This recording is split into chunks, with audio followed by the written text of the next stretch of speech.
Hello, I'm so excited to be able to talk to you today about this incredible book, Authenticity in Action, which features powerful stories of people living their most authentic life.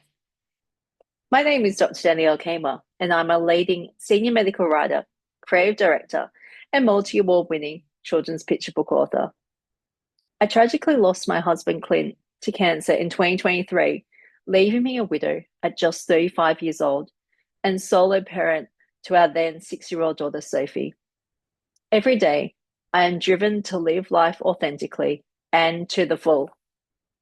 My chapter, Be a Yes Person with Boundaries, shares my journey from being a people pleaser with no boundaries to embracing my self worth and balance.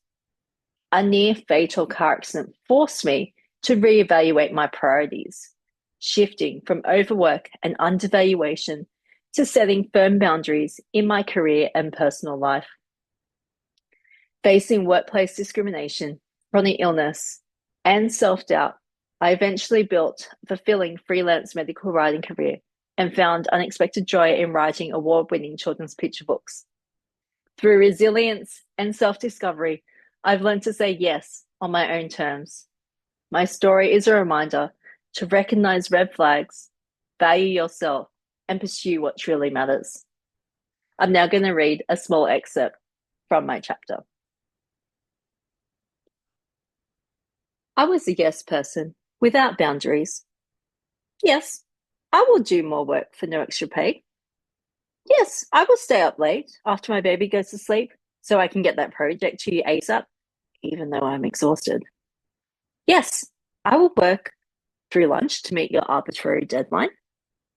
My perspective changed after a serious car accident that almost claimed my life. I made the switch to be a yes person with boundaries. The red flag.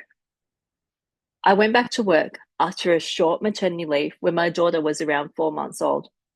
Juggling work with family life was hard. The 3 to 4 hour daily work commutes, the daycare sicknesses, the late nights, managing living with Crohn's disease, making time for family and date nights were just a few things that were difficult to navigate. I was scared of losing the reputation I had built throughout my career in advertising as the high performing, perfectionist writer with exceptional attention to detail, who would always put work first and aim to please. A yes person to my core. I was determined to keep climbing the ladder at all costs.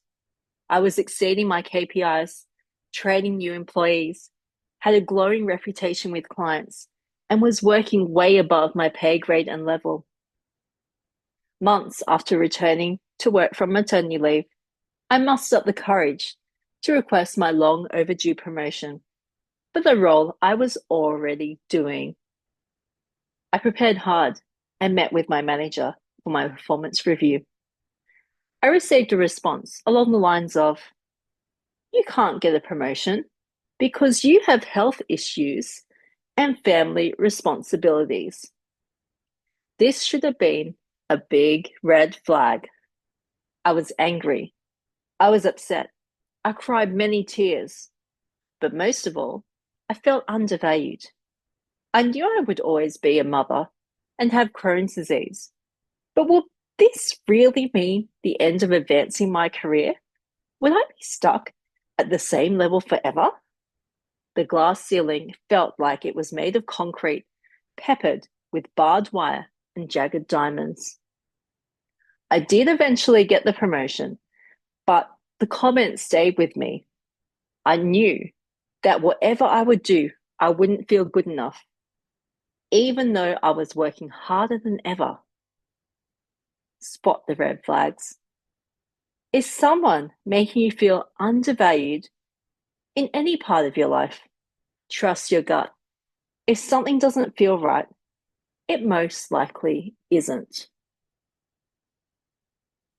The turning point.